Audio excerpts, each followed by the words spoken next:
Это первая гора. А в 1894 году сюда переехал Николай Катанов. В то время никто и не предполагал, что он оставит огромный след в науке, истории Казани и Казанского университета. В нем он возобновил преподавание восточных языков.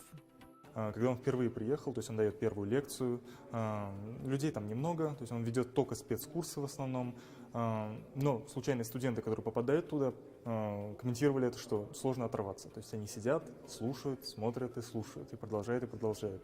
Казань для Катанова стала родным пристанищем, городом, где Николай Федорович нашел себя и самореализовался, где он издал свои труды, где он прожил 28 лет.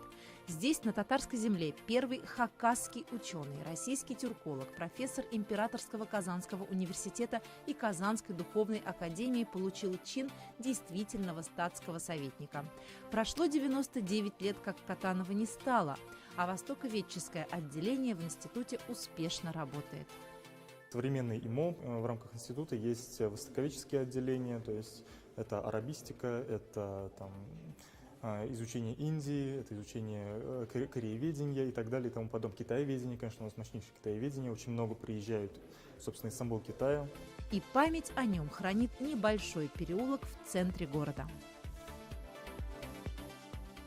По общему мнению,